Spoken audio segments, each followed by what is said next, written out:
agree with Rachel, but in the sense that I don't think the door is just cracked open, letting a few people in.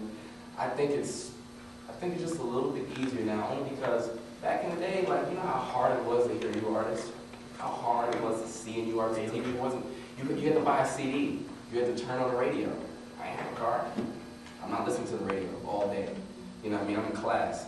So, and you know, there was just CD discings, you know, so you had to find music off of CDs that were already put out just to have your own little mix or have your own collection of songs.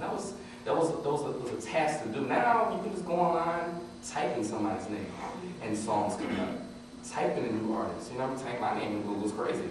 You know what I mean? And I'm dumbfounded every day when I see it, but it's a different time. It's the same thing that's happening with every facet of life, like with the Obama campaign. Like, it wouldn't be like this if it wasn't for things like the internet, where everybody's doing their own version of campaigning. And that's how the industry is. Everybody's doing their own version of record labels, their own version of making albums.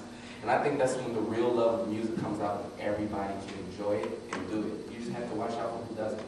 I want to go to Emmett very quickly, because Emmett is a recording engineer.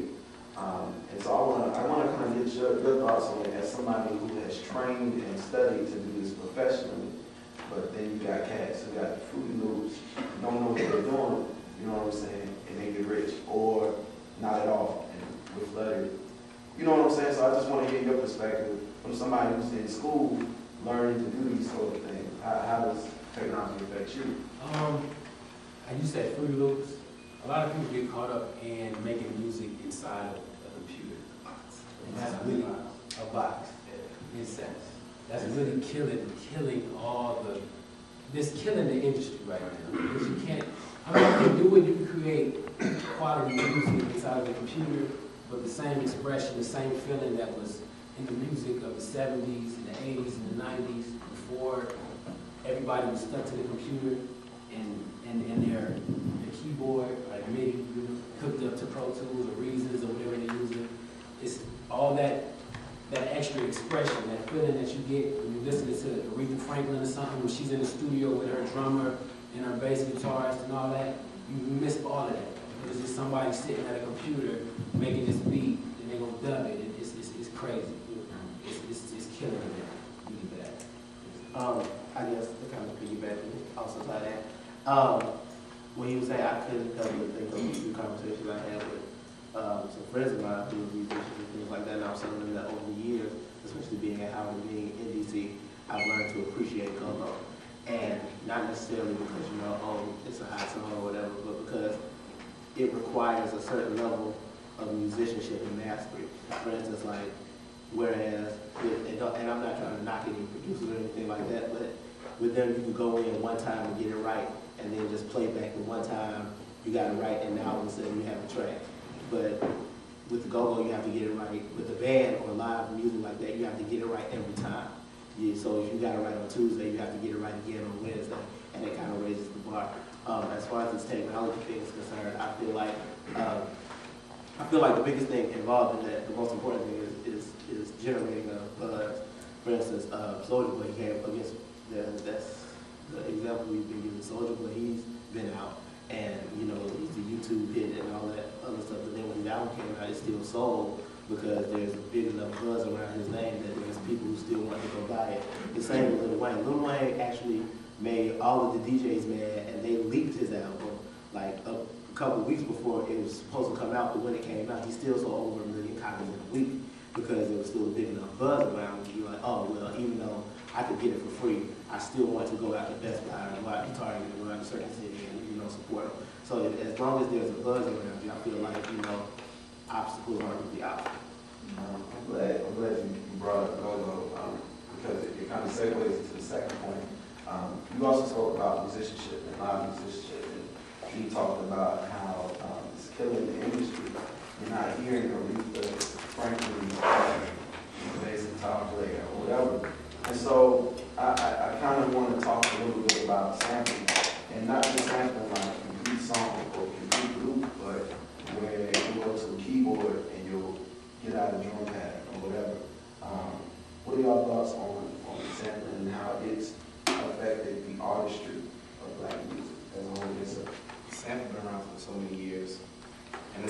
people talk about sampling now, some people talk about like it just happened, like, yeah, they taking beats and people from back in the day and destroying it. It's like, as musicians and artists who love other people's music, we've always been doing it. Even, it doesn't have to be sampling the actual music from the record. It could be, you know, interpolating the words. It could be, you know, just a phrase of how somebody did it. And, you know, Mahalia Jackson, like Ray Charles did it. A lot of people have done it. And, I mean, it does get, you know, monotonous when you hear a whole song taken and just sample like what Dipset was doing. And, but I enjoyed it for what it did. I enjoyed it for what it did because it basically was like the mattress to hold the person. You know what I mean? It was like the bread to hold the meat together. You know what I mean? The rapper was what you was listening to. But that background, that soul, it added that what rap didn't really have. You know? And I think it's amazing that a producer can get in front of a computer and sit down and make beats from some sample from a song that had a totally different feel, and they make it to something totally different and everybody feel it a whole different way. And that's amazing. So, I mean, people can say that it's losing its musicianship, and it's true, they may not have the knowledge of music notes and music theory, but isn't that even more amazing that now they have the mass of millions of people hearing this music, and they in the club listen to it, in the car listen to it, and this person doesn't even know theory of music, but he knows how to get his music out, you know, so I like that. Definitely gotta agree with Blayz, man. That's why samples been around for a minute. NWA, one of their first songs, Express Yourself, was a sample. I mean, Sugar Hill Gang was a sample. Yeah. It's been around in the game. Well, I think it's good because I mean, sampling nowadays. I was like off Kanye's first CD. There was a whole bunch of songs that I didn't know about that I learned about off the samples that he used. But at the same time, I think it stifles creativity.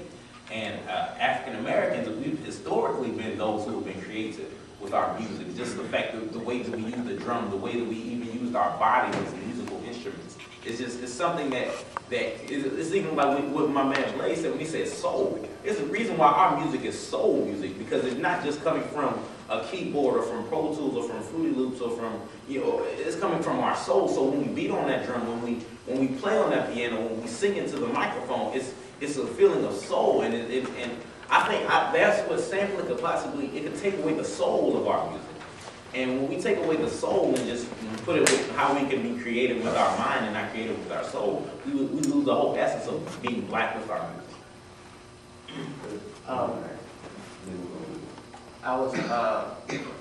I think it's kind of a double-edged sword also, because on one hand you have, you know, the ability to take something with a completely different meaning and give it, you know, personal or individualized meaning. For instance, it happens all the time in gospel music, especially with the influential gospel.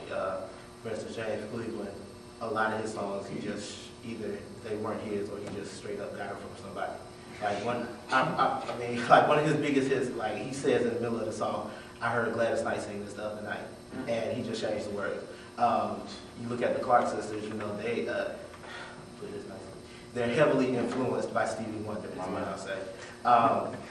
So I mean, it on one hand you have, you know, that like everyone else is saying, after a while it kind of gets like, okay, I feel like there's so much creativity out there that we shouldn't be forced to look at, okay, let's look at this one hit that everybody loved from back in the day. Let's look at, you know, this one song that we like, you know, let's look at this one song that you could just play in the middle of the party and everybody would get up and say, oh, that's my jam. You know what I mean? I feel like there's so much creativity out there that you can recreate something and make that, you know, push that further into the